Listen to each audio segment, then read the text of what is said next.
Assalamualaikum warahmatullahi wabarakatuh.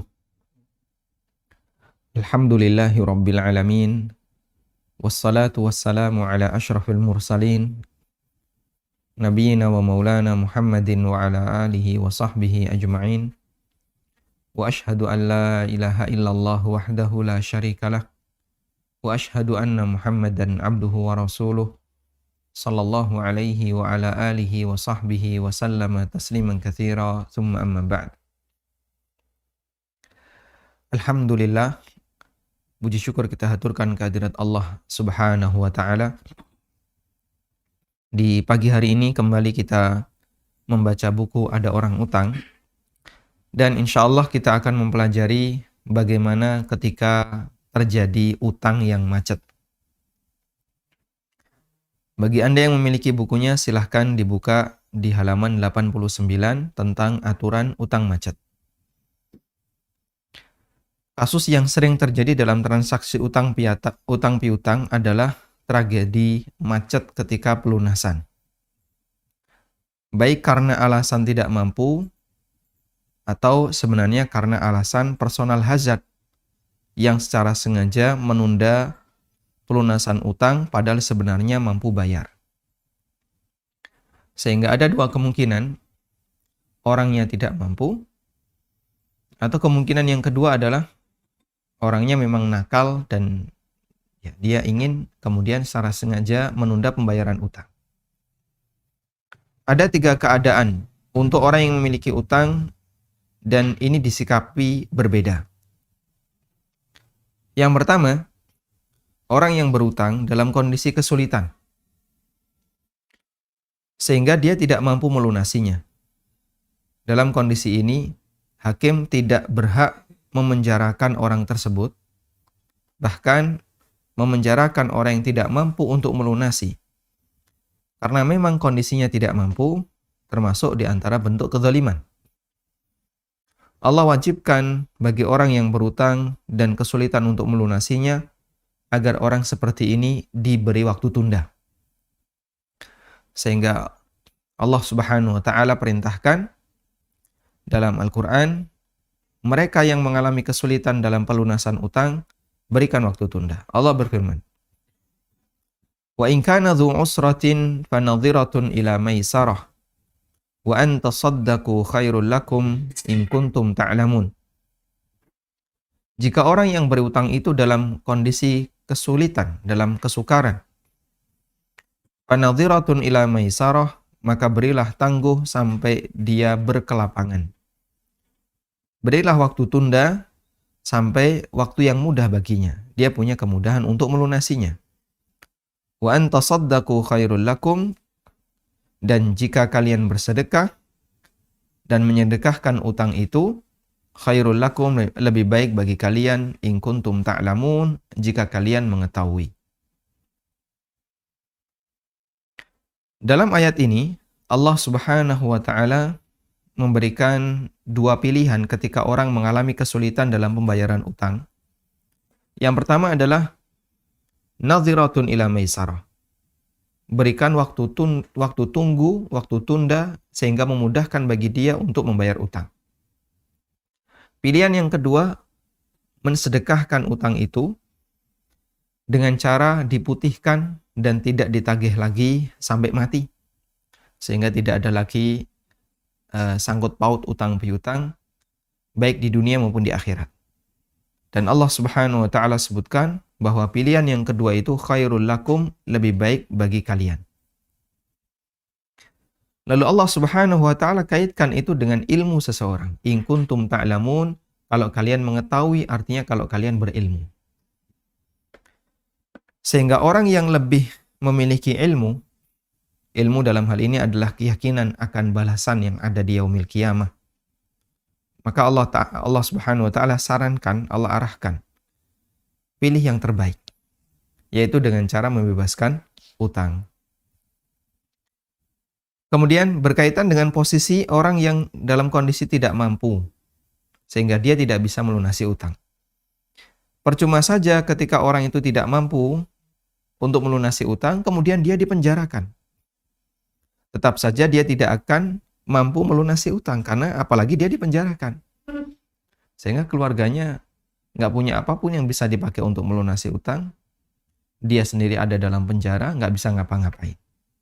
Karena itu dia dibiarkan agar bisa bekerja dan berusaha untuk mencicil utangnya. Baik, ini yang pertama.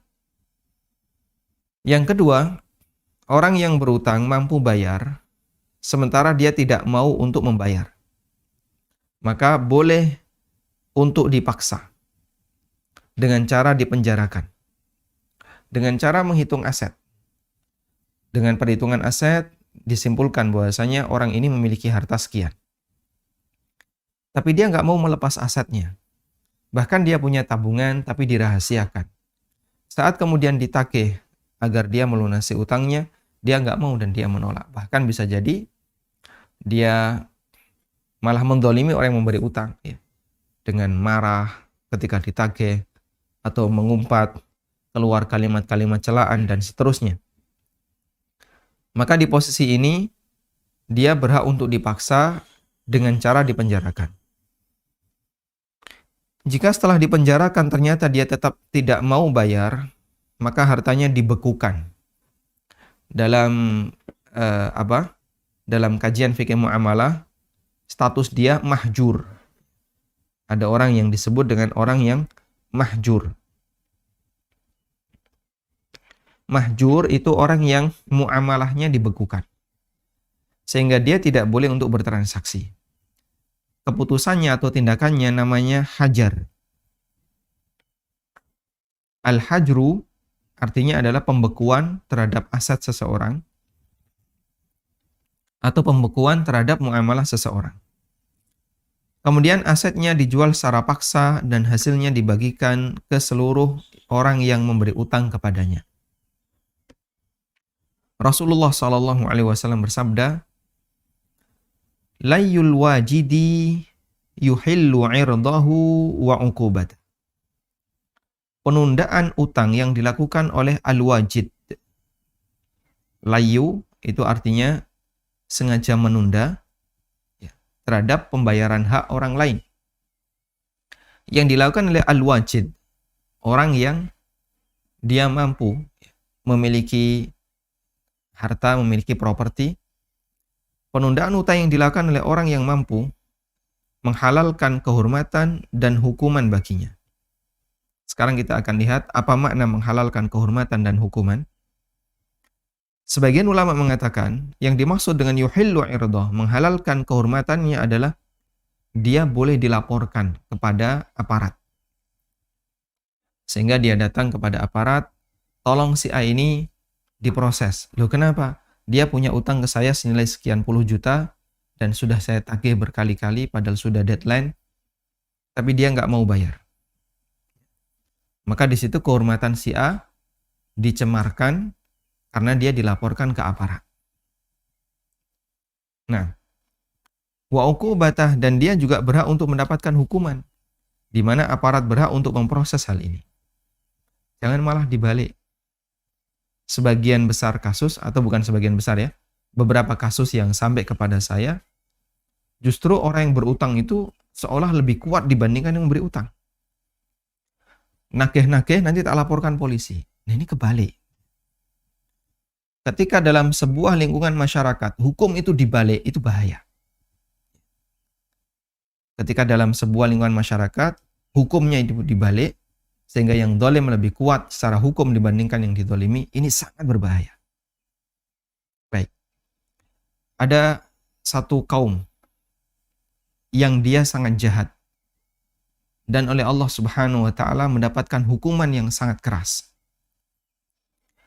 Dalam kaum ini, hakimnya itu membalik hukum. Gimana yang terjadi? Ada orang yang memukul orang lain. Ada orang memukul orang lain dengan menggunakan batu. Akhirnya keluarlah darah. Kemudian dia nggak terima, lapor kepada hakim. Akhirnya baik yang dipukul maupun yang memukul, keduanya dihadirkan di majelis hakim. Lalu orang yang dipukul ini mengatakan, wahai Pak Hakim, saya telah dipukul. Ini buktinya berdarah. Dia mukul dengan menggunakan batu. Ini batunya ada bekas darah. Kemudian orang yang memukul diminta untuk memberikan keterangan. Kenapa kau mukul A? Kemudian dia sampaikan, saya mukul A, saya nggak suka sama. Dan saya gunakan tenaga saya untuk mengambil batu ini, sehingga saya pukulkan ke A. Saya telah mengeluarkan tenaga untuk memukul si A. Hakim harus memberikan kebijaksanaan. Orang yang mengeluarkan tenaga, usaha, berarti dia harus dimenangkan. Subhanallah, betul. Hakim memenangkan. Kamu wahai yang dipukul harus bayar senilai sekian kepada yang mukul, karena dia telah mengeluarkan tenaga untuk mengambil batu ini, lalu digunakan untuk memukul kamu. Ya, menang yang mana? Yang mukul. Yang dipukul malah disuruh bayar. Didenda dia. Subhanallah. Dan kaum ini dibinasakan oleh Allah Subhanahu wa taala karena kezaliman sering terjadi di sana. Ada aparat yang Masya Allah dia punya wewenang. Ketika ada sengketa yang terjadi di masyarakat, bahkan bisa mengalahkan wewenang orang yang paham syariat. Karena orang yang paham syariat, dia hanya bisa berdakwah, menyampaikan kajian seputar masalah hukum-hukum syar'i. Tapi mereka tidak punya wewenang untuk menentukan mana yang menang. Mereka hanya bisa memberikan saran, nasihat, dan arahan. Laporlah orang yang bersengketa kepada aparat. Kemudian, dia karena berwenang, dia berhak untuk memutuskan. Pada saat dia protes, dia mengatakan, saya berhak, saya berwenang. Ketika itu terjadi pembalikan fakta atau pembalikan keadilan, ini sangat berbahaya. Nah, salah satu di antara kasus yang barangkali pernah kita dengar ya, ada orang yang dia ditagih. Saat ditagih, dia marah-marah. Akhirnya karena dia marah, menimbulkan emosi yang nagih. Pemicu marahnya siapa? Yang ditagih. Dia ketika ditagih, bukannya minta maaf, atau merasa malu karena dia punya beban utang yang seharusnya dia tunaikan, tapi malah dia marah. Saat dia marah, tentu saja memicu kemarahan orang yang nagih. Loh kok kamu malah marah? Akhirnya orang ini marah. Saling marah-marahan. Nah, ketika marah, yang ditagih nggak terima, lapor polisi. Gitu kan? Dilaporkan ke aparat. Siapa yang ditindak? Yang nagih. Jadi kita perlu melihat, ini siapa yang dolim, siapa yang didolimi. Dan bisa jadi orang yang zalim lebih pintar ngomong dibandingkan yang didolimi. Karena itu ketika ada dua orang yang datang kepada Nabi SAW, lalu mereka menyampaikan sengketa mereka dalam masalah warisan. Riwayat ini sudah pernah kita bahas ketika kita bedah buku Pengantar Ilmu Waris. Kemudian mereka saling menyampaikan argumennya. Selesai mereka menyampaikan argumennya, Nabi SAW memberikan nasihat. Beliau mengatakan, aku tidak tahu siapa di antara kalian yang sebenarnya lebih berhak. Keadaan asli di lapangan seperti apa, Rasulullah SAW tidak ngerti kalau beliau tidak mendapatkan wahyu. Maka Rasulullah SAW sampaikan nasihat.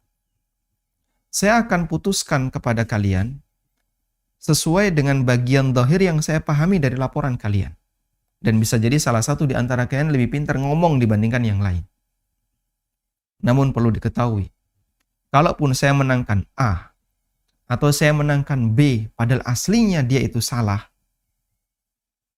Padahal aslinya dia itu salah, tapi dimenangkan karena mungkin dia lebih pintar ngomong.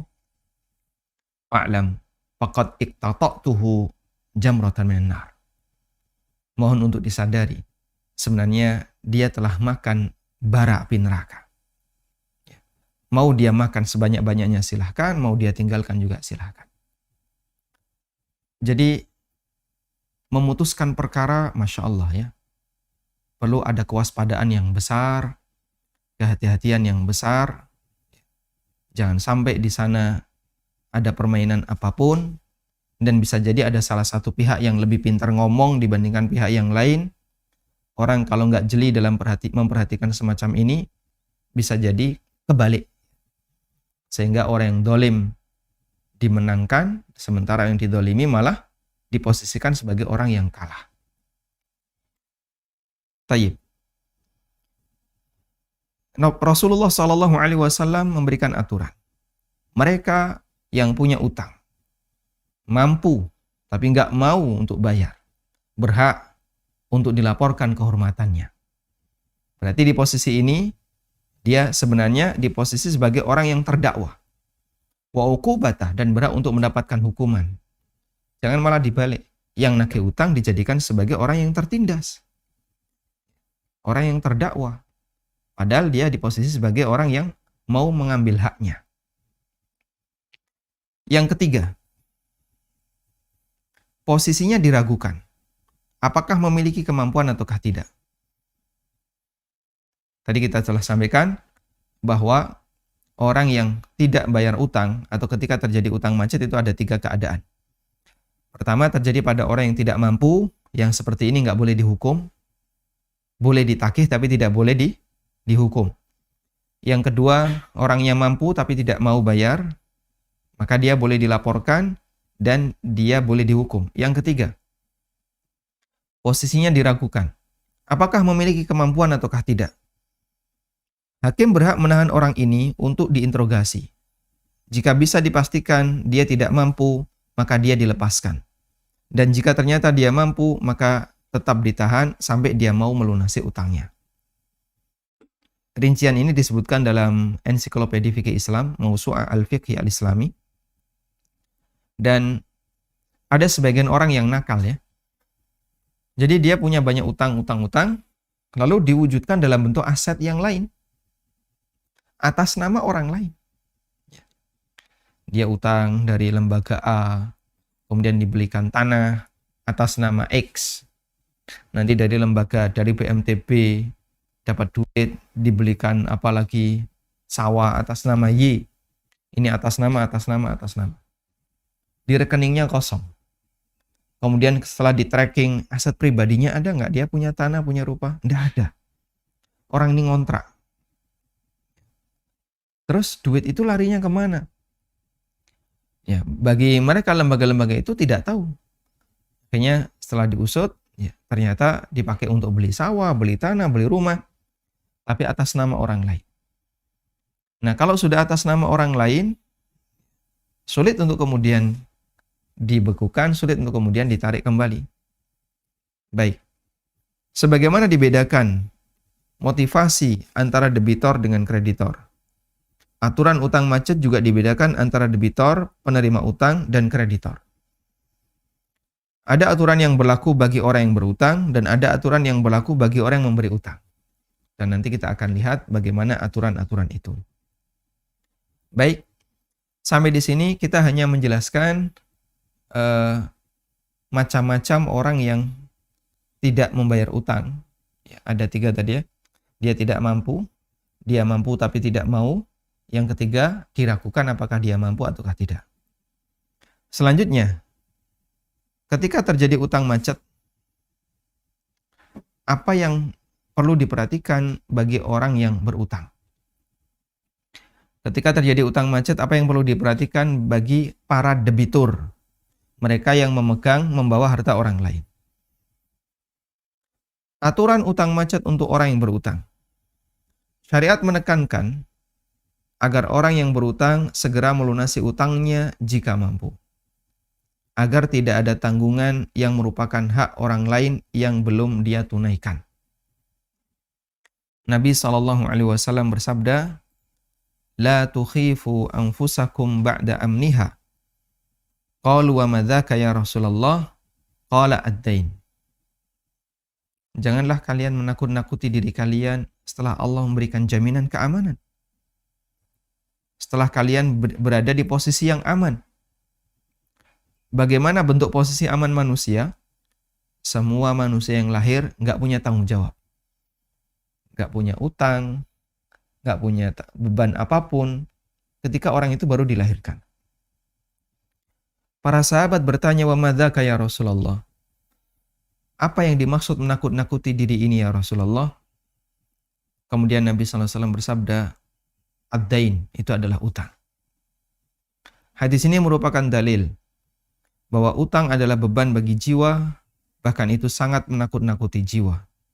Karenanya, utang harus segera dilepaskan, kecuali jika dia dalam kondisi kesulitan sehingga tidak mampu untuk segera melunasinya. Baik, jangan bebani hati kita, jangan bebani diri kita, jiwa kita dengan satu kewajiban yang sebenarnya itu bisa kita lepaskan, yaitu utang. Kalau memang mampu, segera untuk diselesaikan, karena kalau kebayang-bayang terus, saya belum bayar ini, belum bayar ini, belum bayar ini, tidak akan membuat hati orang jadi tenang. Tenangkan hati ini dengan cara dilepaskan utang itu. Baik. Si zalim. Siapa si zalim? Mampu untuk bayar, tapi sengaja menunda. Orang yang mampu untuk segera melunasi utangnya, namun dia sengaja menunda. Syariat menyebutnya sebagai tindakan kezaliman. Diriwayatkan dari Abu Hurairah radhiyallahu anhu, Rasulullah sallallahu alaihi wasallam bersabda, "Matlul ghaniyyi zulmun." Menunda pelunasan utang dari orang yang mampu termasuk kezaliman. Yang dimaksud orang yang mampu adalah orang yang memungkinkan untuk melunasi utangnya, karena disebut sebagai kezaliman berarti hukumnya haram. Dia mampu melunasi utang, memungkinkan untuk melunasi utang, tapi dia tahan. Ya. Dan Nabi SAW menyebutnya sebagai kezaliman, berarti hukumnya apa? Haram. Hukumnya haram. Bahkan para ulama menyebutkan orang yang secara sengaja menunda utang, maksudnya menunda pelunasan utang, dia disebut sebagai orang fasik. Sebagaimana keterangan An-Nawawi. Sengaja menunda pelunasan utang termasuk di antara perbuatan kefasikan. Nah, orang seperti ini berhak untuk dipenjarakan. Kita ulang hadis tadi dan kita akan baca syarahnya. Karena menunda pembayaran utang padahal mampu merupakan tindak kezaliman, Nabi SAW mengizinkan untuk membalas orang yang punya karakter semacam ini. Di antara bentuk balasan adalah dengan cara dipermalukan dan diberi hukuman. Dipermalukan dalam arti kehormatannya halal dan diberi hukuman karena dia telah melakukan kezaliman. Diriwayatkan dari Amr bin Syarid dari ayahnya bahwa Rasulullah SAW bersabda, "Layyul wajid yuhillu 'irdahu wa 'uqubatah." Penolakan bayar utang dari orang yang al-wajid, yang mampu. Yuhillu 'irdahu wa 'uqubatah, menghalalkan kehormatan dan hukuman untuknya. Baik. Apa yang dimaksud menghalalkan kehormatan? Kita ulang tadi. Yang dimaksud menghalalkan kehormatan adalah dia boleh diadukan kepada pihak yang berwenang bahwa dia telah bertindak zalim dalam bentuk menunda pembayaran utang. Sekali lagi, gak mau bayar utang, kezaliman. Dan utang itu, ad-dain, ya, utang itu bisa bentuknya berasal dari akad qard, atau bisa bentuknya dia punya tanggungan yang harus dia selesaikan. Ya. SPP sekolah misalnya. Sudah nunggak berapa lama? Kurang lebih sudah 3 tahun. Masya Allah. 3 tahun belum dibayar? Belum. Apalagi misalnya beli sesuatu nggak bayar-bayar. Sudah berapa lama ini beli? Ya sudah 3 tahun yang lalu. Terus belum dicicil sama sekali. Masya Allah. Termasuk diantaranya seperti itu. Sementara hukumannya adalah bentuk dipenjara dan sesuai kebijakan pemerintah. An-Nawawi mengatakan, qala al-ulama, para ulama menjelaskan, yuhillu 'irdah, menghalalkan kehormatannya. Bi ay yaqul, di mana dia boleh dilaporkan, zalamani wa matalani wa uqubatahu al-habs wa ta'zir. Artinya dia dilaporkan, si A dia melaporkan si A bahwasanya dia telah mendolimi dan menunda utangnya. Sementara makna hukuman untuknya adalah dipenjara atau dikasih hukuman ta'zir. Dan hukuman ta'zir adalah hukuman yang sesuai dengan keputusan pemerintah, keputusan aparat. Karena Bapak tidak mau melunasi utang padahal Bapak mampu, maka aparat berhak untuk membekukan transaksi yang dia lakukan. Toko Bapak tutup. Akan kami awasi, kalau berani buka, nanti akan disita barangnya. Ya. Maka dia dikasih hukuman takzir, dilarang untuk buka toko. Nah, terus nanti sumber pendapatan saya dari mana? Ya. Makanya lunasi utangnya. Biar nanti tokonya bisa buka. Ya sudahlah, saya lunasi utang segera. Begitu dia lunasi utang, hukuman itu langsung dicabut. Atau hukuman yang lainnya. Dan aturan ini hanya berlaku bagi orang yang mampu namun sengaja menunda. Hadis di atas menjelaskan aturan untuk kasus utang macet dari orang yang mampu. Mereka boleh diadukan kepada pihak yang berwenang. Selanjutnya, pihak aparat boleh memaksa orang ini untuk melunasi utangnya.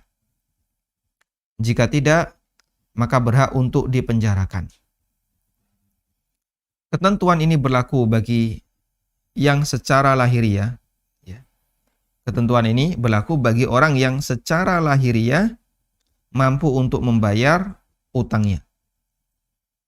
Adapun bagi orang yang tidak mampu secara ekonomi dalam melunasi utang, dia tidak boleh dituntut. Tidak boleh dituntut. Ya, tidak boleh dipenjarakan. Dalam Aunul Ma'bud, Syarah Sunan Abi Dawud, dinyatakan, wa madhhabus Syafi'i anna man kana zahiru halihi al-usr. Dalam madhab Syafi'i, orang yang secara lahiriah keadaannya itu dalam kondisi sulit, fala yuhbas, maka dia tidak boleh dipenjara.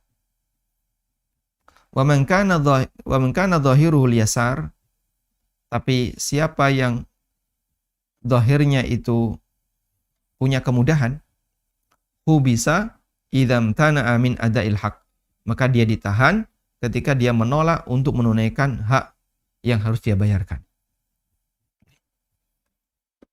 Sehingga misalnya si A ini siapa? Si A ini wali murid, anaknya sudah 3 tahun nggak bayar SPP. Duh, kenapa kok si A nggak bayar SPP anaknya? Akhirnya dilakukan investigasi, gitu ya, verifikasi. Coba lihat rumahnya si A. Oh, rumahnya tingkat 3. Mobilnya berapa? 5. Kemudian apa lagi? Oh, dia punya ini punya. Kok nggak mau bayar SPP, kenapa? Si A mikirnya sekolah ini harus gratis. Jadi kalau sekolah agama kok nggak gratis, itu tidak agamis. Masya Allah. Bolehlah seperti itu, tapi silahkan si A ngajari sendiri anaknya. Sehingga dia datang ke sekolah, bergabung dengan para guru yang lain, silahkan diajari sendiri anaknya. Padahal yang namanya guru, dia butuh pendapatan. Mereka juga punya keluarga. Maka penting untuk memperhatikan bagian ini. Ketika Anda menunda pembayaran utang, bisa jadi Anda mendolimi X yang punya utang itu dan keluarganya X. Anaknya minta sesuatu, nanti dululah nak, duitnya belum ada. Yang punya utang belum bayar. Dan itu sangat mungkin terjadi di masyarakat. Sehingga bagi mereka yang tidak mampu, lalu harus menunda pembayaran utang, tidak termasuk kedzaliman karena memang dia nggak mampu. An-Nawawi rahimahullah menyatakan, "Famatlul ghaniyyi dzulmun wa haramun, wa matlu ghairil ghaniyyi laisa bidzulmin wala haram." Lima mafhumil hadis. Penundaan pembayaran utang dari orang yang mampu adalah kezaliman dan statusnya haram. Sementara penundaan utang dari orang yang tidak mampu laisa bidzulmin, bukan termasuk kezaliman, wala haram, dan bukan perbuatan yang haram. Limafhumil hadis, berdasarkan pemahaman sebaliknya dari hadis. Karena jika Nabi SAW mengatakan matlul ghani, berarti matlul ghairil ghani. Pembayaran, penundaan utang yang dilakukan oleh orang yang mampu, berarti pemahaman kebalikannya adalah jika tidak mampu, tidak berlaku hukum ini.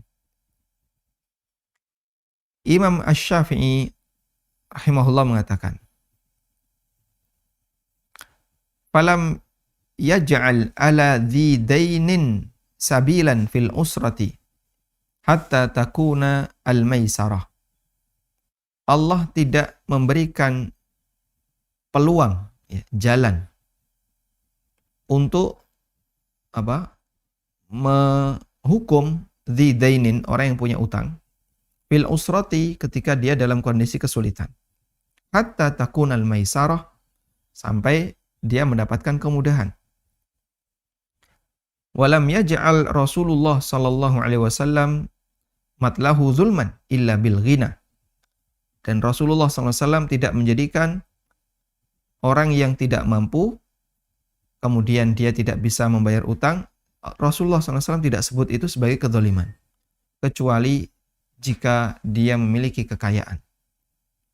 Allah tidak jadikan penundaan utang itu sebagai kedzaliman kecuali jika memiliki kekayaan. Fa idza kana mu'siran fa huwa laysa mimman alaihi sabilun illa ayyusar. Jika orang mengalami kesulitan, maka dia tidak boleh untuk mendapatkan hukuman, kecuali ketika dia dalam kondisi kemudahan tapi tidak mau bayar. Bahkan Ibnul Arabi ini ulama Malikiyah, beliau mengatakan, memaksa orang dalam kondisi kesusahan untuk melunasi utang termasuk kedzaliman. Ada orang misalnya punya utang dan dia nggak mampu, miskin dia. Memang dia betul-betul miskin. Lalu dipaksa, pokoknya kamu harus melunasi utang, dibentak-bentak. Yang nagih ini zalim. Menurut Ibnul Arabi. Beliau mengatakan, idza lam yakun al-madiyani ghaniyan, idza lam yakun al-madiyani ghaniyan, famatluhu adlun. Wa yanqalibul hal 'alal gharim fatakunu mutalabatuhu zulman. Jika orang yang terlilit utang bukan termasuk orang yang mampu, maka penundaan yang dia lakukan adalah keadilan. Kebalikan dari zalim. Sehingga tanggung jawab berikut dikembalikan kepada kreditor. Sehingga tanggung jawab berikut dikembalikan kepada kreditor yang memberi utang. Ini ada kalimat yang kayaknya aneh ya. Coba kita ulang. Saya terjemahkan. Apabila ada orang dalam kondisi pailit, dia tidak mampu, lam yakun, dia tidak mampu. Orang yang dalam kondisi terlilit utang itu tidak mampu. Famatluhu adlun. Maka dia menunda pembayaran utang bukan termasuk kedzaliman. Itu adalah keadilan. Sebaliknya, ini wa yanqalibul hal 'alal gharim. Kebalikan keadaannya adalah orang yang al-gharim, mengalami wa yanqalibul halu 'alal gharim. Dan aturannya kembali kepada orang yang memberi utang. Selanjutnya aturan ini kembali kepada orang yang memberi utang. Dikembalikan kepada kreditor yang memberi utang. Fatakunu mutalabatuhu zulman. Orang yang memberi utang ini jika dia menuntut orang yang tidak mampu tadi, statusnya adalah kedzaliman. Baik. Kita gambarkan di sini ya. Terjadi transaksi utang piutang antara A dengan B. Di mana B ngutang A senilai 10 juta. Lalu B tidak mampu bayar. Ini B tidak mampu. Sudah? Ketika B tidak mampu, maka pada saat B tidak bayar, dia tidak disebut dolim. Dia tidak disebut dolim. Nah, sekarang aturan dolim itu berlaku di posisi A. Kalau A maksa, dolim. Tapi kalau A nggak maksa, tidak dolim. Ya. Kalau A memaksa, dolim. Kalau tidak maksa, tidak dolim. Kita ulang di sini. Wa yanqalibul hal 'alal gharim, sehingga tanggung jawab berikutnya dikembalikan kepada kreditor. Ini kasihnya ya. Maksudnya tanggung jawab terhadap aturan ini. Awas ya, kamu kalau memaksa dolim, itu dikembalikan kepada kreditor, orang yang memberi utang. Menuntut fatakunu mutalabatuhu, menuntutnya yaitu menuntut orang yang berutang, yang tidak mampu membayar tadi, merupakan bentuk kedzaliman. Bisa dipahami insya Allah ya. Menurut Ibnul Arabi, jika ada orang punya utang, lalu dia nggak mampu bayar, kok dipaksa bayar oleh orang yang memberi utang, maka yang memberi utang ini justru malah dia berbuat dolim. Ya. Yang memberi utang, dia telah berbuat dolim. Wallahu a'lam. Baik. Kemudian kita selesaikan satu lagi, aturan bagi orang yang utang macet, bagi yang berutang. Dosa besar jika sampai mengingkari. Terkadang ketika kreditor menagih utang, orang yang berutang mengingkari karena kreditor tidak bisa mendatangkan bukti. Mana buktinya kalau saya punya utang? Ya, kreditor yang ngasih utang tidak punya bukti. Lah, dulu waktu kita utang, memang kita tidak catat. Dan cicilan-cicilan kamu juga tidak saya catat. Karena nggak ada bukti, saya nggak mau bayar. Padahal sebenarnya secara hati, dia itu yakin, dia masih punya tanggung jawab. Ketika dibawa ke pengadilan, pihak debitor yang berutang dimenangkan karena pihak kreditor yang beri utang tidak bisa mendatangkan bukti. Terkait kasus semacam ini, Allah berfirman, وَلَا تَأْكُلُوا أَمْوَالَكُمْ بَيْنَكُمْ بِالْبَاطِلِ وَتُدْلُوا بِهَا إِلَى الْحُكَّامِ لِتَأْكُلُوا فَرِيقًا مِنْ أَمْوَالِ النَّاسِ بِالْإِثْمِ وَأَنْتُمْ تَعْلَمُونَ. Janganlah kalian memakan harta orang lain dengan cara yang batil. وَتُدْلُوا بِهَا إِلَى الْحُكَّامِ, lalu kalian membawa urusan ini kepada para hakim. Kalian bawa ke pengadilan. Litakulu fariqam min amwalin nas, agar kalian bisa makan harta orang lain. Bil ithmi, dengan cara berdosa.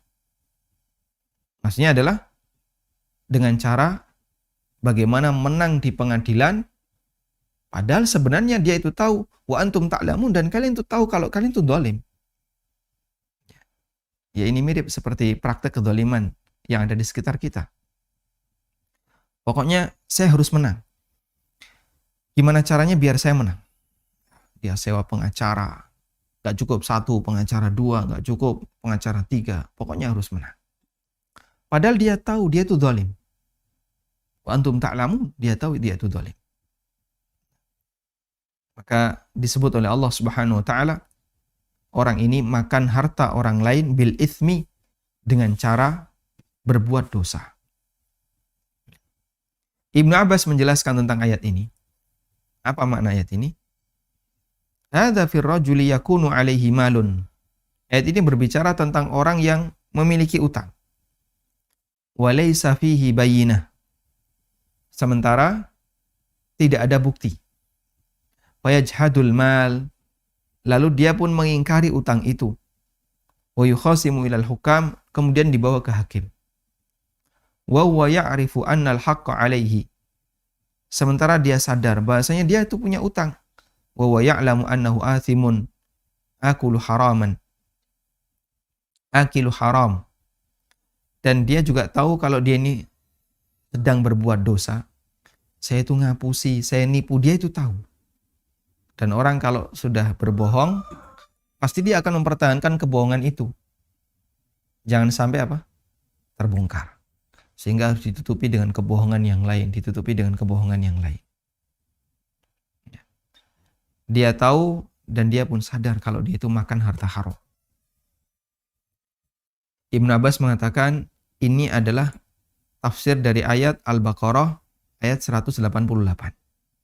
Nah, karena itu jamaah yang dimuliakan Allah, praktek seperti ini, menolak untuk bayar, kemudian mengingkari keberadaan utang dengan alasan tidak ada bukti, termasuk di antara perbuatan dosa besar dan kezaliman. Kita memohon kepada Allah Subhanahu wa taala, semoga Allah taala memberikan kebaikan bagi kaum muslimin, memperbaiki akhlak dan mental mereka dalam urusan harta, sehingga jangan sampai terjadi sengketa yang berkepanjangan. Wassallallahu ala nabiyyina Muhammadin wa ala alihi wa sahbihi wasallam. Assalamualaikum warahmatullahi wabarakatuh. Kaum muslimin dimanapun Anda berada, saat ini sedang dibangun Sekolah Dasar Tahfidzul Quran Madinah Islamic Primary School di bawah Yayasan Amal Abadi Indonesia yang dibina oleh Ustadz Amin Nurbaith hafizahullah ta'ala di Sleman, Daerah Istimewa Yogyakarta. Alhamdulillah sampai saat ini sudah terpenuhi 79% dari total anggaran sebanyak 2,6 miliar. Kami berharap pada bulan Muharram 1443 Hijriah ini, anggaran tersebut bisa terpenuhi dan mencapai 100%. Karenanya, kami mengajak kaum muslimin sekalian untuk bekerja sama dalam membentuk generasi penghafal Al-Quran yang berakhlakul karimah dan berakidah sahihah dengan memberikan donasi terbaik Anda untuk proyek yang mulia ini. Jazakumullahu khairan. Semoga Allah membalas amalan baik Anda dengan balasan yang lebih baik. Wassalamualaikum warahmatullahi wabarakatuh. وَمَا أَنفَقْتُم مِّن شَيْءٍ فَهُوَ يُخْلِفُهُ وَهُوَ خَيْرُ الرَّازِقِينَ.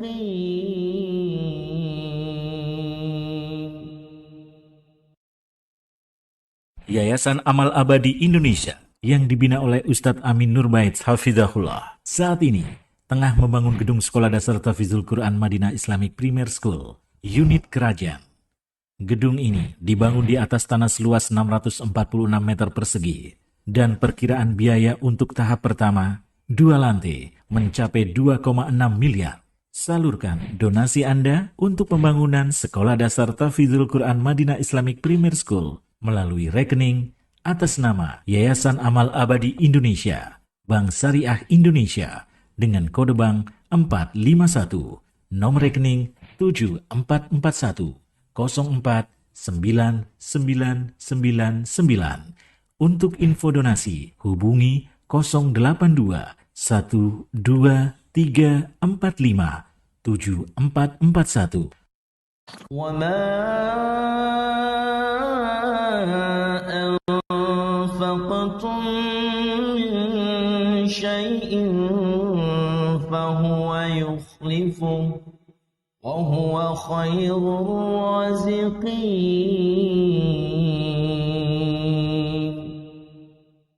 Alhamdulillahirabbil alamin. Selanjutnya kami persilahkan bagi Anda yang mau bergabung.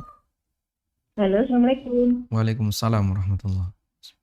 Ustadz, saya bertanya, bagaimana hukumnya kalau kita membeli rumah atau tanah via lelang bank? Itu ada dua kondisi. Yang kondisi pertama, si pemilik rumah itu sudah pas ke bank, bang aku udah nggak mampu, silahkan lelang. Yang kedua, saya nembusi sendiri sama yang punya rumah itu. Jadi saya bantu melunasi hutangnya, terus si pemilik rumah bilang, tolong bantu lunasi hutang saya, dan saya minta uang senilai berapa ratus juta. Begitu, Ustadz. Baik. Terima Cukup, kasih, Ibu. Ustadz. Jazakallahu khairan. Assalamualaikum warahmatullahi wabarakatuh. Waalaikumsalam warahmatullahi wabarakatuh. Tentang hukum membeli rumah lelang bank atau pegadaian atau lembaga keuangan yang lainnya, apakah itu diperbolehkan?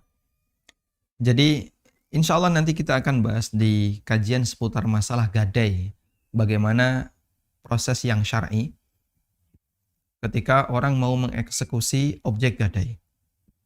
Dan intinya di situ tidak sampai ada unsur kezaliman. Sehingga jangan sampai ada tindakan apapun yang menyebabkan kezaliman pada salah satu pihak. Nah, kita coba lihat sekarang. Lelang di bank ya. Memang ada beberapa model, ada beberapa bentuk. Seperti yang Ibu sampaikan, yang saya rekomendasikan, dan insya Allah ini tidak masalah, adalah model yang kedua. Anda menghubungi langsung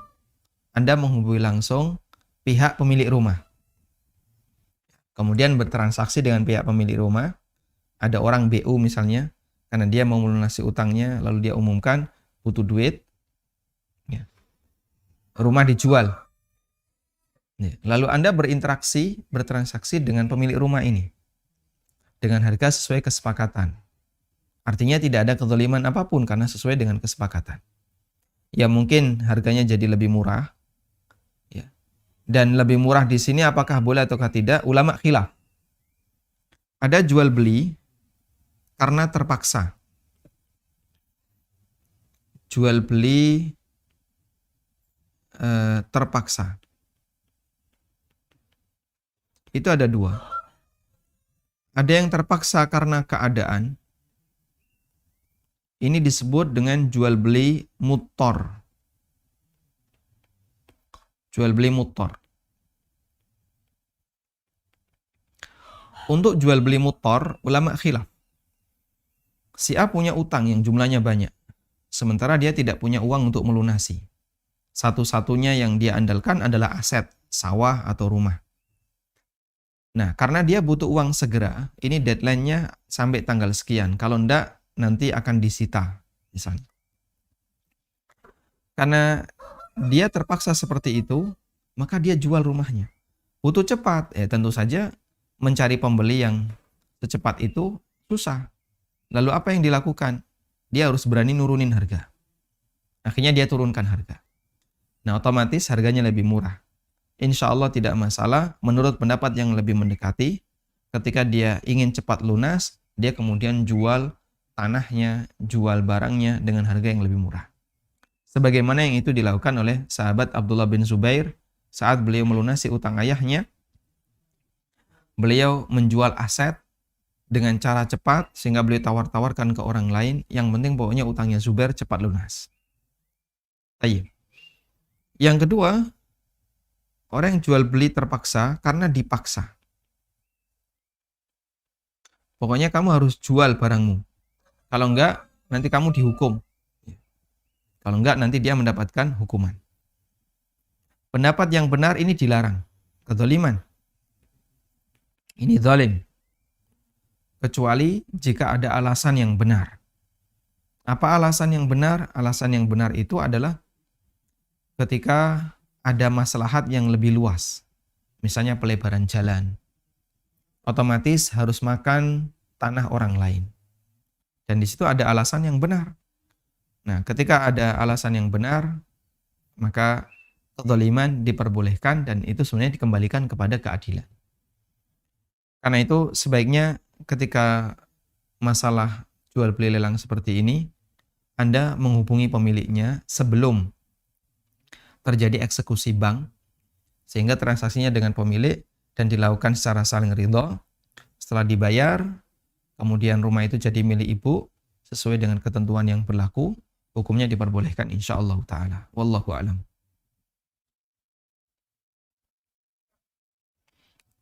Silahkan. Assalamualaikum. Waalaikumsalam warahmatullahi wabarakatuh.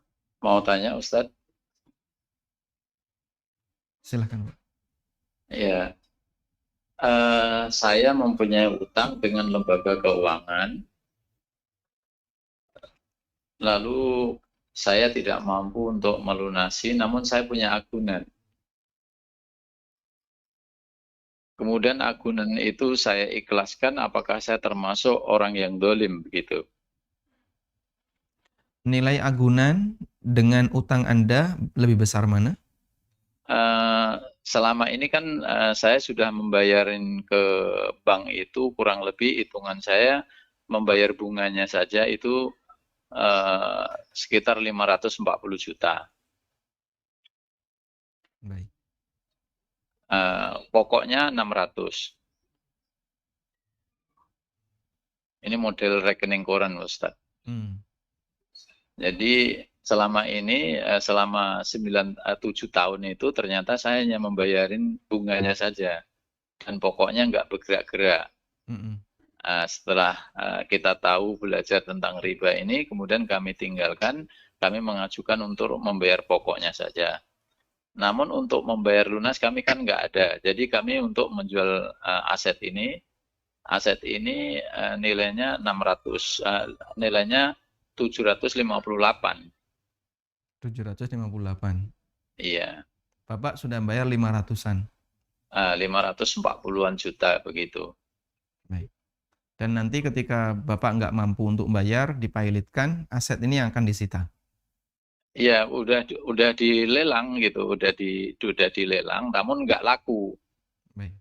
Itu kan, jadi sekarang pihak lembaga keuangan itu masih nagih terus ke saya, dan saya sudah, kalau memang ya udah saya ikhlaskan, ambil sajalah agunan saya itu, seperti saya udah ikhlas gitu, supaya utang saya bisa lunas. Baik. Jadi apakah itu termasuk saya yang dolim begitu? Nah, barakallahu fiik. Terima kasih. Assalamualaikum warahmatullahi wabarakatuh. Waalaikumsalam warahmatullahi wabarakatuh. Semoga tidak terjadi dengan siapapun di antara kaum muslimin praktek seperti ini, karena ada banyak pelanggaran syariat, terutama transaksi riba. Jadi mohon untuk dipahami ya, penjelasan kami tentang masalah utang piutang ini sepeser pun tidak dalam rangka untuk membela lembaga keuangan ribawi, baik yang konven maupun yang non-konven. Sepeser pun tidak dalam rangka itu. Maka jangan sampai ya video-video kami kemudian dipotong. Tuh lihat, orang yang punya utang nanti dibawa mati, orang yang punya utang itu dolim. Loh, ini malah dimanfaatkan untuk ngantemi orang lain. Sepeser pun bukan untuk itu. Kalau emang transaksinya utang, dan dia bilang orang yang punya utang akan dibawa mati, berarti akadnya utang, Pak ya? Iya, ini akad utang. Kalau begitu Bapak tidak berhak sepeser pun menerima bunga. Itu sebagai konsekuensinya. Kalau kemudian Anda mengakui ini akadnya adalah akad qard, utang piutang, berarti Anda tidak berhak sepeser pun untuk menerima bunga. Baik. Artinya apa yang sudah dibayarkan oleh nasabah wajib untuk mengurangi nilai cicilan pokok. Nah, sekarang ada kasus. Ini bank sama sekali tidak menggeser nilai cicilan pokoknya, yang bergeser cuma yang dibayarkan nasabah statusnya hanya bunga dan bunga. Dan itu umum. Nah, terus penyelesaiannya bagaimana? Saya bicara dulu, apakah Bapak di posisi dolim? Saya katakan tidak. Apa yang Bapak bayarkan itu dinilai sebagai bunga dan belum mengurangi pokok, justru itu kezaliman. Justru itu adalah kezaliman. Kenapa kezaliman? Karena riba adalah zalim. Sehingga saat dibayarkan itu seharusnya mengurangi nilai utang, padahal ini tidak. Ini tetap utangnya utuh, sementara anggapan yang dibayarkan ini statusnya adalah bunga. Dan utang tidak bergerak, tidak berkurang. Karena itu Bapak tidak zalim, dan ketika Bapak sudah merelakannya, sudahlah. Karena dari sisi kekuatan kekuatan kemampuan Bapak sudah tidak ada. Wallahu a'lam, untuk kekuatan hukum saya tidak paham ya. Apakah Bapak masih punya celah untuk memperjuangkan agar itu lunas dengan cara mendapatkan potongan? Jika Bapak masih punya kekuatan untuk itu, silahkan ditempuh. Dari sisi kekuatan hukum sementara ini Bapak di posisi lemah. Akhirnya Bapak melepaskan, ya sudah, aset mau disita silahkan. Dalam kondisi ini, bank mau menjual aset sangat sulit. Dalam kondisi seperti ini. Dan silakan Bapak bertahan untuk tinggal di situ sampai rumah itu laku. Cuman yang jadi masalah, kadang mereka punya trik yang berbahaya. Bocoran yang pernah saya dapatkan dari sebagian karyawan bank. Kayak gini bisa dimainkan oleh mafia. Yang sudah dibayarkan berapa? 500. Nilai pokok berapa? 700. Jual saja rumah itu 300. Akhirnya rumah itu apa? Ditawarkan dengan harga yang sangat murah. jauh di bawah pasar. Ditawarkan dengan harga 300 ya. Atau ditawarkan dengan harga misalnya 400. Sudah? Karena murah. Orang bank kadang ngain gitu ya. Manajernya atau siapa. Udah tak talangi aja. Saya yang beli. Dan uangnya pinjem bank juga. Dia pinjem dari lembaga tempat dia bekerja untuk nutupi itu, langsunglah aset itu terbeli dengan harga 400 atau 300 tadi. Jadi milik manajer bank atau direkturnya atau siapapun yang ada di situ. Selanjutnya dia yang ngelunasi ke bank. Akhirnya nasabah ini yang sudah bayar 500 nggak dapat apapun. Nah, praktek seperti itu ternyata terjadi dan informasi itu pernah sampai ke saya, dimainkan oleh beberapa mafia. Makanya lelang itu ketika nggak laku-laku dibanting harganya, yang penting nilai utangnya lunas, ada margin sedikit nggak dikembalikan. Wallahu alam. Dan sebagai solusi coba Bapak bergabung dengan komunitas anti riba yang bisa membantu pendampingan untuk kasus semacam ini. Jika Bapak ingin tetap menyelamatkan rumah itu dan ingin menyelesaikan masalah ini dengan tetap menyelamatkan aset tersebut. Wallahu alam. Silahkan. Waalaikumsalam warahmatullahi wabarakatuh. Begini, saya adalah kakak ipar saya, suami istri itu sudah meninggal. Meninggalkan satu anak laki-laki berumur 8 tahun. Nah, kakak ipar saya itu meninggalkan banyak hutang, baik hutang kartu kredit, pinjaman online, serta menggadaikan BPKB motor. Nah, kita nggak tahu pasti utangnya berapa, cuma info dari saudara yang dia almarhum pernah cerita. Hutangnya itu mencapai kurang lebih di atas 50 juta, Ustaz. 50 juta? Ya, tapi kita nggak tahu yang 50 juta itu hutang apa saja, kita nggak tahu. Setelah kita ke rumahnya, gitu kan, kita cari informasi yang dapat itu hanya hutang BPKB saja, BPKB yang digadaikan. Seperti itu. Dan beliau tidak meninggalkan harta warisan, hanya ada satu motor saja, itu yang digadaikan BPKB-nya. Dan anak laki-lakinya pun yang berumur 8 tahun tidak ada dana untuk pendidikan dan lain-lain. Nah, yang saya konsultasikan, lebih dahulukan mana ya? Melunasi hutang tersebut dengan bunga yang bertambah, dan kita juga nggak tahu hutangnya di mana saja. Kita mendahulukan anaknya gitu ya, Ustaz, yang masih butuh biaya untuk sekolah dan nafkah gitu, Ustaz. Baik. Anaknya cuma satu ya? Anaknya cuma satu, saat ini tinggal bersama ibu mertua saya di kampung. Suami istri ini dua-duanya meninggal dunia? Betul. Pertama istrinya dulu, lalu suaminya kemarin baru sekitar 2 bulan lalu. Baik. Baik, Ustaz, terima Cukup. kasih jawabannya. Wa jazakumullahu khairan.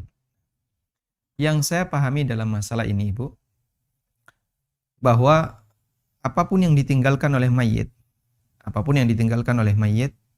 tidak bisa menjadi warisan sebelum utangnya dilunasi. Sudah? Karena itu, dalam posisi ini, jika ternyata mayit meninggalkan utang dan warisannya hanya sebuah motor, dia tidak meninggalkan harta apapun selain sebuah motor atau beberapa rupiah uang, maka yang harus dilakukan adalah tutupi dulu utangnya sesuai dengan nilai harta yang ditinggalkan. Kalau masih ada yang sisa, nanti minta penundaan. Pada asalnya A ini tidak berkewajiban untuk melunasi karena A sama sekali tidak bertanggung jawab terhadap utang yang dilakukan oleh orang tuanya, mengingat dia masih anak-anak, ya, dan itu tidak ada hubungannya dengan dia. Karena itu tidak diharuskan A ini harus ditinggali warisan karena harta yang ditinggalkan kurang dari nilai utangnya.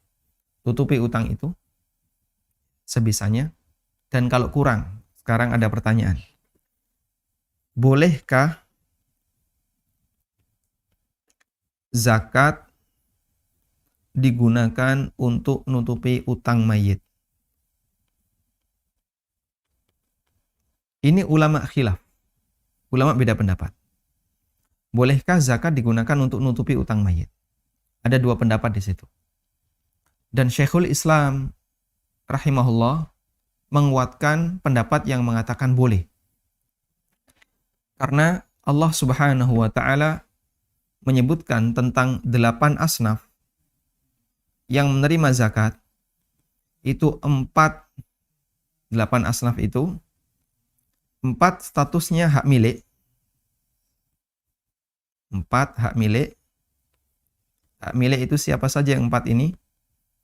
Fakir, miskin, amil, mu'allaf. Ada? Dan 4 yang statusnya adalah penyelesaian. 4 yang statusnya penyelesaian. Dan itu adalah budak, gorimin, ibnu sabil, dan fisabilillah. Yang dimaksud penyelesaian itu bagaimana? Yang penting pokoknya kebutuhannya sudah tertunaikan, sudah diselesaikan, maka sudah tidak ada lagi, jika ada kelebihan harus dikembalikan. Contoh misalnya, ibnu sabil, dia orang yang kehabisan bekal di perjalanan sehingga tidak bisa pulang, maka dia dikasih uang saku dari zakat. Biaya pulang berapa? Kurang lebih 300.000. Kasih dia 300.000. Berangkatlah dia pulang. Ternyata sisa 50. Yang keluar cuma 250, sisa 50. Maka 50 harus dikembalikan. Nah, dia sudah sampai di tujuan tempat dia berasal. Budak juga demikian. Berapa budak ini untuk bisa merdeka? Butuh 10 juta. Dikasihlah 10 juta. Ternyata tuannya ngasih diskon. Yang sudah bayar saja 7 juta. Yang 3 juta kembalikan. Karena sudah selesai urusannya dengan angka tertentu. Saat dia dikasih lebih harus dikembalikan. Nah, kemudian kata beliau, untuk yang penyelesaian ini tidak harus diserahkan kepada pelaku, tapi boleh diwujudkan dalam bentuk yang lain. Ibnu Sabil, zakat akan kita berikan kepada Ibnu Sabil. Biayanya berapa? 300.000. Baik, kita belikan tiket. Jadi uangnya tidak kita serahkan ke musafir Ibnu Sabil ini, tapi uangnya kita gunakan untuk beli tiket. Dapat tiket, ini uang untuk makan. Silakan berangkat. Sehingga dia tidak menerima uang. Baik. Termasuk diantaranya ghorimin. Diantaranya ghorimin. A punya utang B. Ya. Ini zakat ya. Seharusnya ya, A membayar senilai 10 juta ke B. Tapi karena A nggak mampu, dia termasuk ghorimin, zakatnya langsung diserahkan ke B senilai 10 juta. Boleh nggak kayak gini? Kata Syekhul Islam, menurut pendapat yang kedua hukumnya boleh. Sama halnya ketika itu terjadi pada mayit. Mayit kan nggak bisa nompot duit ya, nggak bisa menerima uang. Maka langsung diserahkan kepada pemberi utang. Utang mayit di kamu berapa? 50 juta. Baik, ini ada zakat senilai 20 juta. Jadi cicilan yang mengurangi beban utangnya. Dibayarkanlah 20 juta. Dan mayat tidak menerima loh, mayat kok dikasih. Ya, untuk posisi sebagai ghorimin diperbolehkan karena yang namanya ghorimin itu tidak harus menerima uang. Beda dengan fakir, miskin, amil, dan mu'alaf. Dia menerima dan dia miliki pribadi itu. Karena itu kami sarankan kalau memang warisan lebih kecil dari utang, maka sebaiknya ya, jika warisan ini sudah dipakai untuk nutupi utang masih kurang, silahkan pinjam atau minta kepada lembaga zakat untuk membantu menutupi utang mayit tersebut agar tidak menjadi beban dia. Wallahu a'lam. Assalamualaikum. Waalaikumsalam. Bagaimana jika orang yang berhutang lama tidak bayar dan sudah diikhlaskan sebagai sedekah? Tiba-tiba orang tersebut transfer lunas hutangnya karena sudah nyimpan rekening saya. Bagaimana dengan niat sedekah yang kita ikhlaskan tadi, Ustaz? Baik. Niat sedekah sudah dinyatakan. Jadi Anda punya niat untuk membebaskan utang si A. Lalu Anda nyatakan kepada si A, wahai A, utangmu sudah lunas. Nggak usah dibayar. Sudah? Dan A menerima. Ya Alhamdulillah kalau begitu. Berarti ini sudah menjadi sah sedekah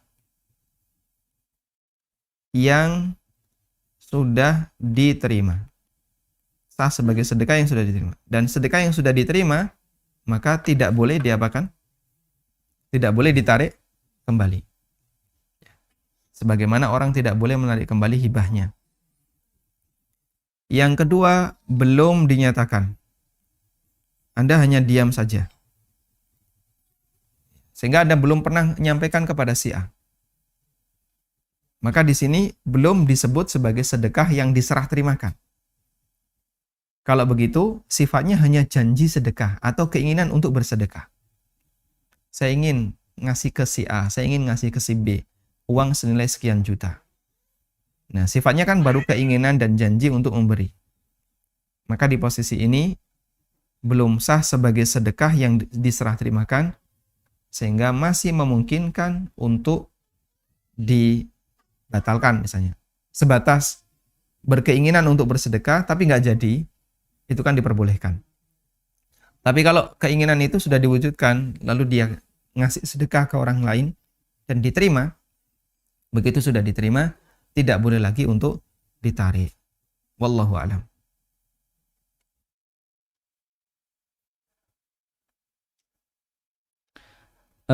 Pak Ustadz, kalau hutang terus meninggal, istrinya tidak mau bayar, nikah sama orang lain, nah, bagaimana urusannya? Gimana? Suaminya meninggal, kemudian istrinya tidak mau bayar hutangnya, kemudian istrinya tadi menikah lagi dengan orang lain. Nah, bagaimana dengan urusan hutangnya, Ustaz? Ini utang suaminya ya. Baik. Pada asalnya istri tidak berkewajiban membayar utang suami. Dan kalaupun suami meninggal dan dia utangnya belum lunas, ya dilunasi dengan menggunakan harta warisannya. Kalau harta warisannya kurang, ya sudah istrinya tidak punya tanggung jawab untuk melunasi utang suaminya. Sehingga dalam posisi ini, kalau memang istrinya nggak mampu atau tidak harta warisannya kurang, ya, maka tanggung jawab istri selesai. Sehingga dia mau nikah lagi dengan orang lain setelah selesai masa iddah, ya dia tidak boleh ditahan. Wallahu alam. Intinya mayit tadi utangnya ditutupi dengan warisannya. Kalau kurang, ya keluarganya tidak punya kewajiban untuk menutupi, ya. Karena tanggung jawab itu kembali kepada masing-masing individu. Insya Allah nanti kita akan bahas di kajian seputar utang keluarga.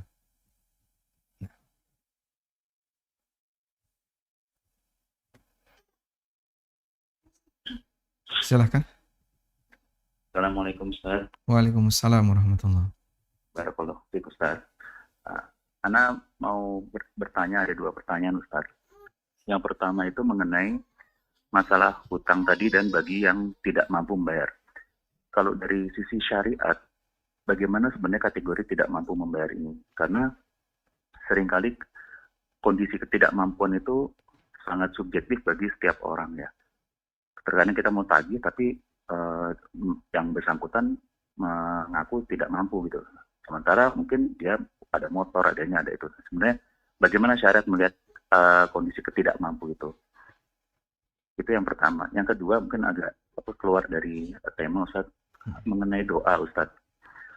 Untuk doa yang memang sudah diajarkan oleh Rasulullah SAW. Apakah doa itu boleh kita tambah dengan makna yang baik ya? Misalnya contoh seperti doa malam Lailatul Qadar terus Allahumma innaka afuwun karim tuhibbul afwa wa'fu anni. Atau misalnya seperti doa mohon keteguhan hidayah ya. Ya muqallibal qulub tsabbit qulubana ala qalbi ala dinik wa ta'atik misalnya. itu boleh kita menambahkan seperti itu atau kita harus tetap mengikuti sebagaimana doa yang lafaznya yang diajarkan Rasulullah Sallallahu Alaihi Wasallam. Itu aja pertanyaan dari Anak Ustaz. Jazakallahu khairan wa barakallahu fikum. Wassalamualaikum warahmatullahi wabarakatuh. Waalaikumsalam warahmatullahi wabarakatuh. Baik. Bagaimana kriteria tidak mampu bayar utang? Karena ini sifatnya subjektif. Jawabannya justru seperti itulah keterlibatan budaya yang berlaku di masyarakat. Jadi terkadang Allah Subhanahu wa taala atau dalil itu menyebutkan sebuah istilah. Dan istilah itu sifatnya umum. Masya Allah. Dan istilah itu sifatnya istilah yang umum. Artinya ada di masyarakat. Nah, bagaimana batasan istilah ini? Sebentar. Di bawah orang.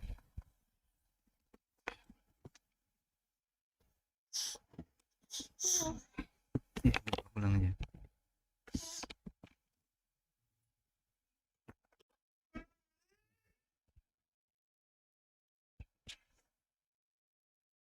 Nah.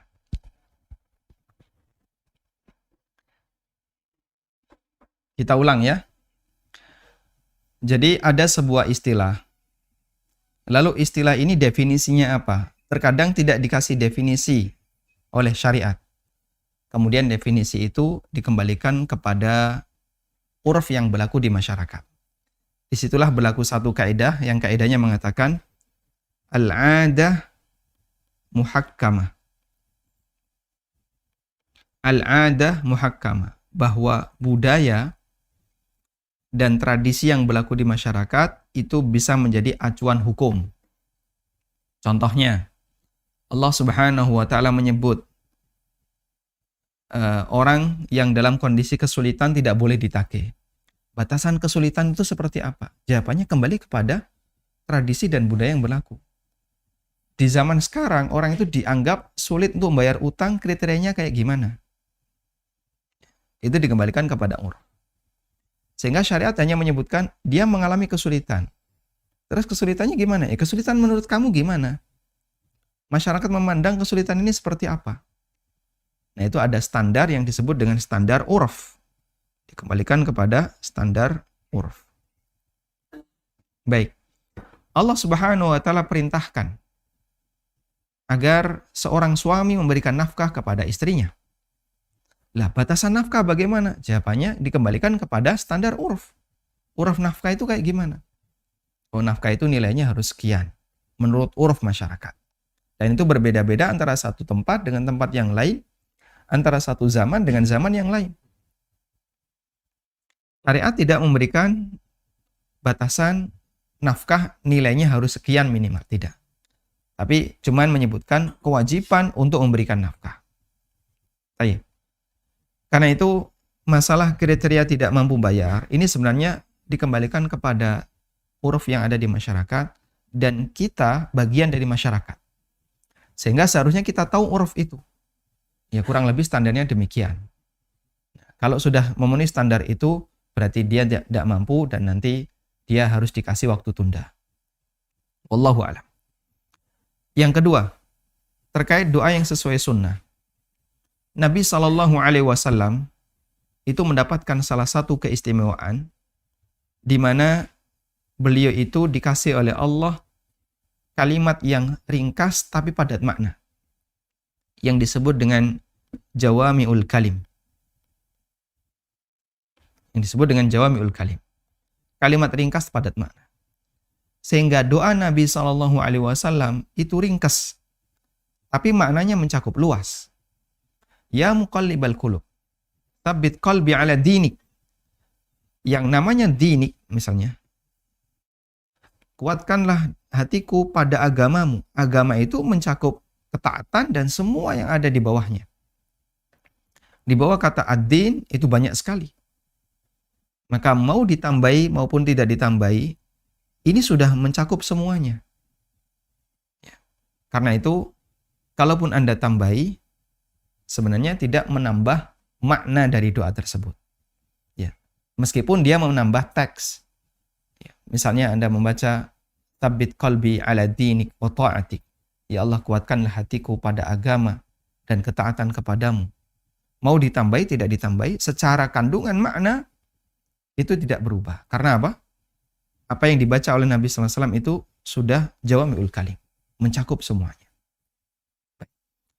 Kemudian untuk doa yang ditambahi, jika doa itu terkait amalan tertentu, maka sebaiknya jangan ditambahi. Karena kita mengikuti petunjuk Nabi SAW dalam mengamalkan itu. Misalnya, seusai sholat, apa yang kita baca? Astaghfirullah, astaghfirullah, astaghfirullah. Allahumma antas salam wa minkas salam. Kita baca sesuai dengan teks itu. Tidak kita tambahi. Itu akan jauh lebih baik agar kita bisa mengamalkan sunnah Nabi SAW dan tidak mengubah doa-doa beliau. Dan tentu saja kalimat yang dipilihkan oleh Nabi SAW lebih sempurna dibandingkan buatan manusia yang secara bahasa Arab mungkin dia lemah, apalagi dia tidak tahu tentang kandungan makna dan seterusnya. Tapi kalau doanya sifatnya umum, kemudian Anda tambahi, silahkan. Karena pada asalnya doa itu boleh dengan bahasa apapun, apalagi ini mengutip bahasa Arab kemudian ditambahkan dengan yang lain, karena kita ingin memohon kepada Allah Subhanahu wa taala lebih banyak, silahkan. Demikian, semoga bermanfaat. Wassallallahu ala nabiyyina Muhammadin wa ala alihi wa sahbihi wa sallam. Wa akhiru da'wana anilhamdulillahi rabbil alamin. Subhanakallahumma wa bihamdika asyhadu an la ilaha illa anta astaghfiruka wa atubu ilaik. Wassalamualaikum warahmatullahi wabarakatuh.